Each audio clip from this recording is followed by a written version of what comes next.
All right. Hello. Hello. This is Abel Pacheco, your host for the Five Talents podcast. We are super excited, as always, today. I have another great guest, Mr. Flint Jamison. Flint, what's the word, boss? How's it going, dude? Hey, well, things are great right now. To be honest, the weather's great. The deals are happening. Life is grand. And I'm no longer in my W-2. I quit my W-2 actually in January. Congratulations, man. What a good feeling. Yep. Yeah. Good feeling, brother. Well, if you don't know Flint, man, he's got quite the story. 20 years in aerospace. He was an engineer, a program manager, and he worked at Boeing, like the airplanes, right? And essentially, after managing that career, he was trying to figure out how to move over to his newly found career, which I want to attempt to ask a little bit of those questions on how the heck that move made it, how the transition occurred, and how he got into to real estate from Boeing to full-time real estate now. So I'm excited for him. But anyways, he is the founder of Vestus Capital, and he helps educate a lot of other people and other leaders really figure out how they can grow and protect wealth and create their own passive wealth system, their own wealth machine. So anyways, I'm excited to have you, Flynn. Thanks for joining.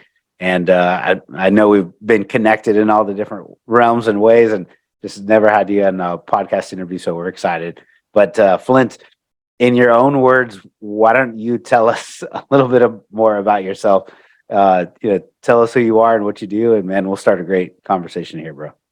Yeah, so I am the founder of Vestus Capital. It's a real estate investing firm. Primarily, I am a capital raiser doing value add multifamily deals. We're doing new development, actually with you, Abel, on built to rent communities. But in general, I help investors get in with strong vetted operators in strong deals to diversify their money outside of other assets that they may have their money in. So that's my current day job. But yeah, right. The aerospace side, I started in 2018 in real estate. Okay, back then I was trying to hack the stock market and realized if you sneeze, the stock market moves. And it wasn't tangible enough. So I started actually Bigger Pockets podcast, taught myself how to do a BRRRR strategy, and then got myself into duplex. And after that, that BRRRR didn't go as a BRRRR should, right? The cash out refi, I basically put all the money in to get it at the value. So there was no cash out refi. I just was able to get a finance on it. And after seeing months worth of income, I was getting $600 out of the duplex a month.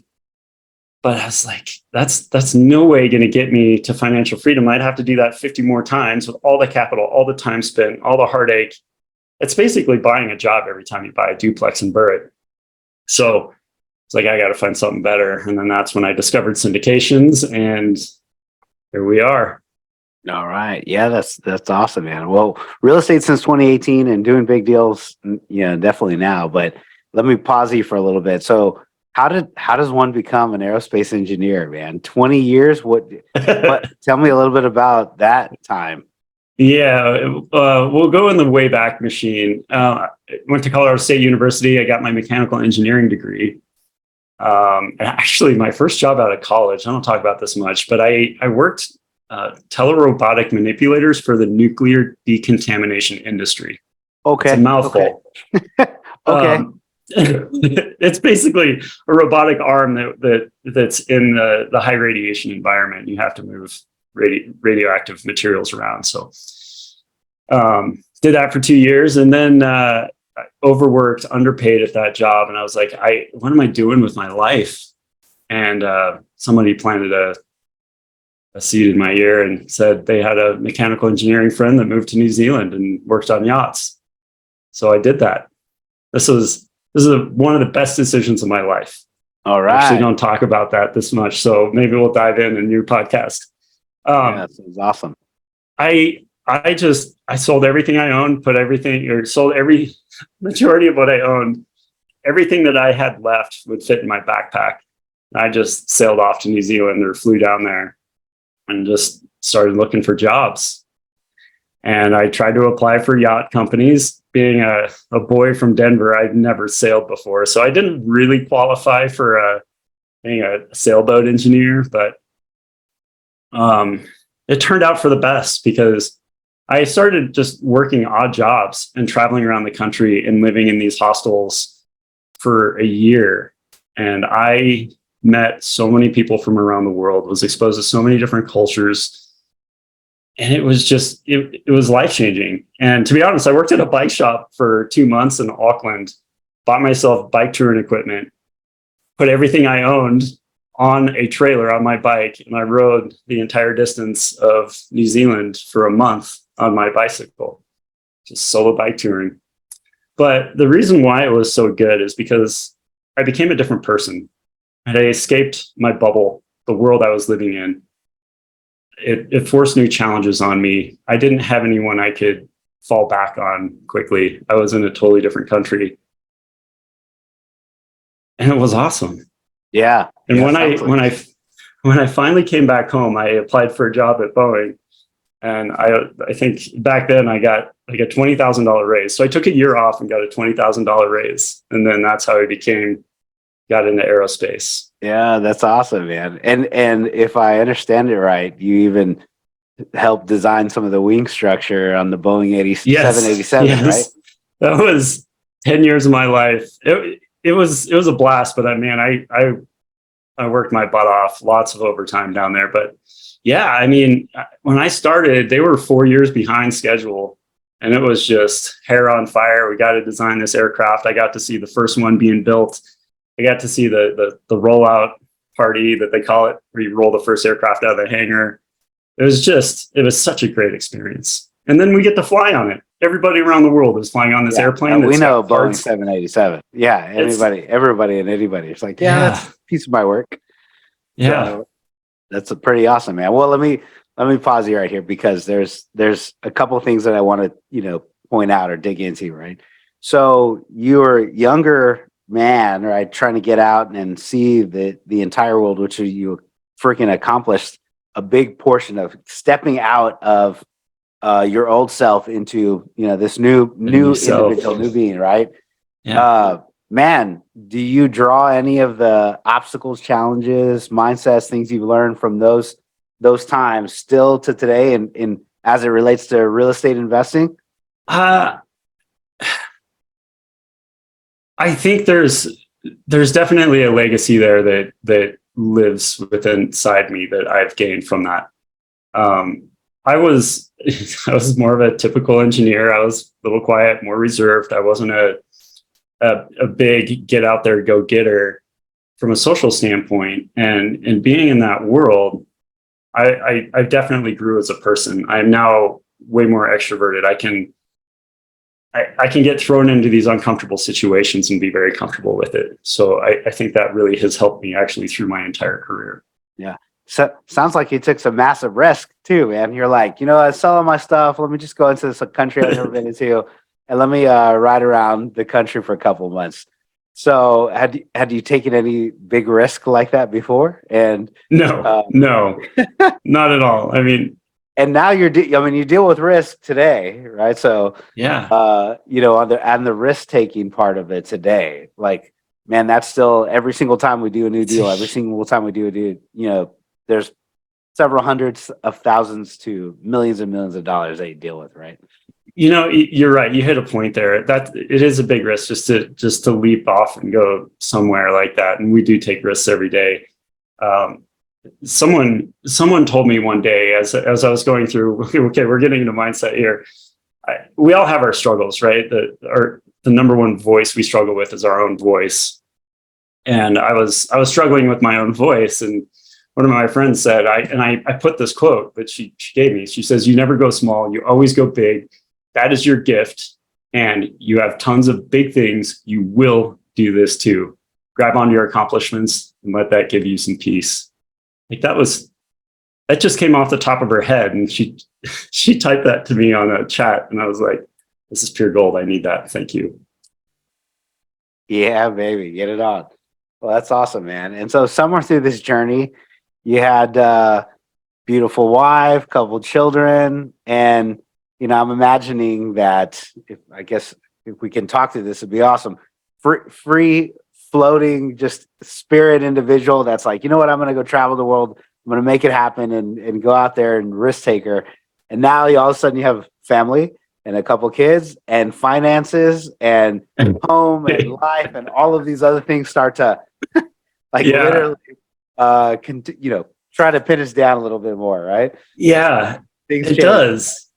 It does change life. And actually, on that, I told my wife before we get pinned down with kids, we're going to see all 7 continents. I made her agree. We're not going to have kids until we go to all 7 continents. That travel bug, it gets me. We're going to Mexico here in a couple of weeks. Kids going with us. It's going to be awesome. But yeah, we still try to do it. We took our kid when he was 2 to Germany and Portugal. We've gotten them out there. It comes back down to, I hate to say it, everything comes down to mindset. And sometimes you just can't let those limitations limit you. You just got to find a solution to get around it. Yeah. So it sounds like you've stumbled onto a solution now, in terms of, some finances and creating a little bit of more freedom for yourself and for, it sounds like, for other investors and that type of thing. So before you hit that, really, was there some kind of breaking point in the professional career, or was there some kind of big motivation to say, you know what, I gotta dig in and I gotta figure this real estate thing out? Or was it always real estate? Was it other investing? Sorry to hit you with a couple questions. So I think with the Boeing thing, I got burnt out working so many hours. I got an MBA to start pursuing something that I thought I would be as a solopreneur or an entrepreneur, start something.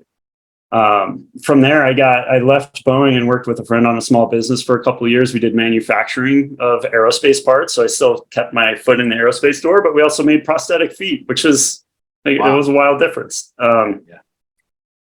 And then my last gig over the last 5 years was I was a program manager managing aircraft modifications for the Air Force. So we take commercial aircraft or biz jets and put cool things on them and send them out the door, and the Air Force has it. Being a program manager, once again, it's the grind. I just could not get away from it in the aerospace world, because it's just, it just takes so much energy and effort and so many hours. No matter where I went, it was a heavy demand. And I was like, I can't do this anymore. I got kids, I'm burnt out. I don't want to be my dad. I just remember he was an aerospace engineer and he'd always get home around 7:00 at night. He was just always late. And that's the thing, actually. I saw a quote today. In 20 years from now, no one's going to care how many hours you worked, but your kids will remember. And that was a gut punch. I just saw that today and I'm like, wow, I'm glad I've been proactive over the last 5 years to get myself out of that problem. Yeah. So, yep. Here we are. Yeah. There we are. Had to get out of the rat race. Yeah, and you have a 4 and a 6, so I have a 3 and a 5, so I can definitely relate. And it's it's one of those times where you get thinking about how much time you get to spend with them, and you'll never get another moment quite like this. And my 3-year-old, I'm not sure if we're going to have another one or not, and see what God decides to do on that side. But if I don't, then this is going to be the last little one that I get to hold. This is going to be all of his firsts. All of her first moments, those are my last, to experience them as a little one. So I better cherish them now, cherish them in the moment. I had that thought today. I mean, we've made a decision, we're 2 and done, but the moment this morning when I see my 4-year-old running around so much faster than what she was when she was 2, like this little cute thing that was just like hobbling around the house, like I won't experience that again. And I definitely love those moments. That's it, man. So I can relate. So from that perspective, now that you're trying to figure out how to move forward, do the next step, the next investment, was it always real estate for you, or did you try did you try the stock market? I did try the stock market. Did you try those things, or? Yeah, the only thing I tried was the stock market, trying to get smart on that. And once again, I started with podcasts, walking my dog every night after the kids went to bed. Okay. And I just could not wrap my head around how to be successful with something that's so volatile. Yeah. And I was like, you always hear these stories about, oh yeah, my rich uncle, he doesn't work a day in his life because he owns a whole bunch of real estate and he has passive income. And you're like, maybe I should try that. And so I switched podcasts and I found Bigger Pockets, and then look where it led me. Yeah. Well, that's good, man. So tell us about your current portfolio today. So, transitioning all of those things, all of those mindsets, and you finally do it in real estate. And so you were a passive investor and also a general partner, and maybe unpack this portfolio a little bit for us. Yeah. So I started educating myself. I didn't get a big mentorship, but I did pay for at least some education, the syndication 101 level stuff. And then I started investing passively because I think that's probably the smartest and best way to really learn. From there, I got more mentorship in a refined area because, well, let me rewind that story. I partnered up with some friends, some newbies. We tried to take down a 23 unit here in Denver. That failed. They failed across the board on a lot of things. We backed out before we bought it. I did lose earnest money.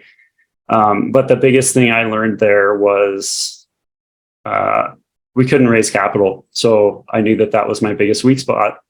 So I turned around and got very particular focused capital raising education. And from there, it was like 3 months later, and I got invited with an experienced group, and we took down a 100 unit in Augusta, Georgia. And that was my first deal. And oddly enough, my next deal came 2-3 months later, and it was a fund of a portfolio of 3 properties. So I went straight from a single property to a fund of fund, and then getting into build to rents and other just multifamily value add assets. So, all right. Yeah. Well, sometimes we learn the most from our failures. That's for sure. So it sounds like you, maybe if you can peel back an onion a little bit for us and kind of take us back to a hard memory. 22 units. How much was this purchase price? It was in the Wayback Machine. It was like 1.9 or 2.1. I can't remember specifically, but it was around that 2 million mark. And we couple $1 million, couple $1 million, which is the big challenge. We needed $1 million of CapEx because it was distressed. It had been owned by a slumlord for 20 years. Okay. I mean, so it's got a bunch of maintenance, a bunch of deferrals, but 22 units. So there's $1 million. So it's going to cost you $2 million to buy it, $1 million of renovation budget to repair it. Yeah. So $3 million all in. And then? So, multifaceted, as I said, we couldn't raise enough capital to get in, but we also realized the property manager that we were going to partner with to do the deal, not only were they going to be the PM, but they had a GC arm so that they were going to do some of the renovations. They ended up backing out 2 weeks before our earnest money went hard. They just ghosted us. And to this day, we still don't know why. It's not like we had hard arguments. Maybe they just got scared. We had to rapidly 2 weeks before the money went hard to find someone else. And we found someone and they were incredible, but we just couldn't convert the deal to close. And then, the earnest money, that you put down. So it sounds like it was non-refundable at first and then went refundable. It was refundable. Yeah. It went non-refundable. Yeah. I mean, point of no return. No return. Yep. Hard lesson. I should have followed my gut on that one. Been like, we need to just hit the big reset button, take our losses on due diligence inspection money, get our earnest money back. Cause that was $30,000. Yeah. Good chunk of change. And, looking back on it, it sounds like one of the big ones was you didn't have enough capital is kind of how I heard the punchline. Yeah. But even that, a couple property managers having, option A, B, or C lined up, queued up, people to help you do due diligence and people that you can trust and rely on to get after it. And, also the capital portion of it. Yeah. Even if you lost 30, who knows, it could have been a bigger loss when you said, I partnered with a few people, didn't make it happen. came out Yeah. with some good lessons, and now you went after the next one, right? And so it was Yeah. 100 units. So you got some lessons from that one. How did you go transition from there to 100, and how did To that be honest, that was the easy part. I had networked with these guys for a year. I had known them. I had watched them. I had proven that I was doing what it took to be successful and to educate myself and to build myself up. I had all the systems in place as a capital raiser, and to be honest, they brought me on as a capital raiser, and then I did some asset management stuff out of the gate. But yeah, so here's the thing with operators. I think a lot of the really successful operators, they can always find another property and they can manage it and turn it. Some of the biggest limitations is to continue scaling. They just have a limitation on amount of money they can raise. So that's where people like me can come in and help raise some money, then help out on the back end with something else. But yeah, because they were looking to grow. And at that point, they had done probably 6 deals the year before, and they stretched their investor base. So they needed some help. All right. And that was the opportunity to partner with somebody who's, if they've done it a few times before. It sounds like at least 6 times. So the number 7, right? Lucky number 7. At least, yes. Something along that lines. And what did you learn through that process? What was the big aha moment, or what was the nugget that others can take away from? To be honest, out of all that, my prior partners on the failed property, they really haven't moved on, as far as I know. So you just can't quit. I mean, failures, you're always going to trip and fall. And sometimes it hurts a lot, like $30,000 out of my pocket that I lost. But you know what? I learned a lot. You just got to keep moving forward, keep just taking that step forward and take action. And to be honest, in hindsight, I could have probably been in it a year sooner had I just taken the right steps and the right action. Inherently, back to mindset, engineers are naturally skeptical and analysis paralysis, because we're used to, especially in the aerospace industry, we have lives at stake. We're always auditing each other, checking each other's work. There's always like 5 to 10 signatures on a drawing that reviews a drawing to make sure that this part's going to be what we need it to do. And when I'm running solo, trying to do something, and I don't have balances and checks, like I'm going to try this real estate thing. I'm doing everything on my own. I took too long. I'm trying to understand everything. I'm trying to be an expert in all aspects. In the syndication world, you don't have to be. Just find the one thing that you can contribute, that you will be good at. You don't have to be the expert. And I didn't realize that until much further down the road. So I should have taken action sooner, and I could have been in a much different place right now. There you go, man. Got to take some action. Got to move forward. Got to have the right partners. That's for sure. Get some experience behind you, and then just feel comfortable and spread the legs a little bit. Just keep running, baby. Yeah.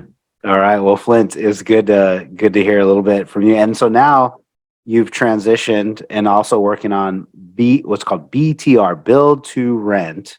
So you found a nice asset class within that, which, if anybody that's listening doesn't quite know the build to rent, we're pulling together a big asset, commercial property, but it looks and feels and, kind of acts and functions like a subdivision of a small community of single family houses. But just like the builders build them, they take a lot, they entitle it.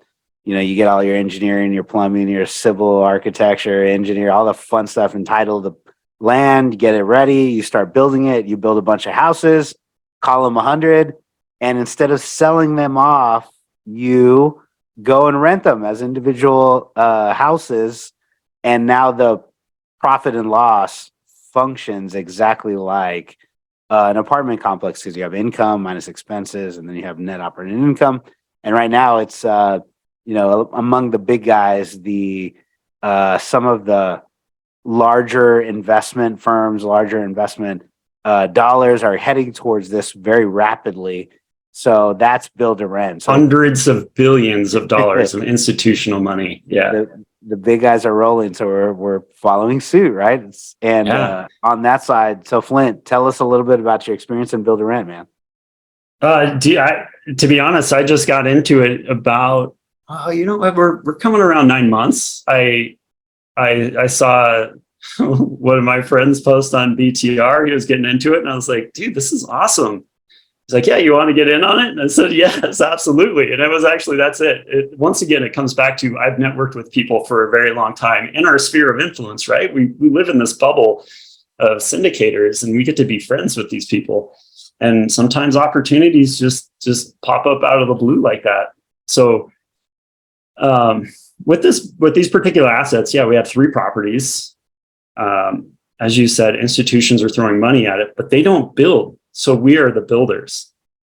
We're going to build the assets. We'll get them stabilized. We'll rent them up. We'll get property management in place, and then we'll sell it off to some big institution. But right now, yeah, we got 3 properties. One's getting roads and sidewalks put in right now. The other 2 are in the middle of engineering approvals.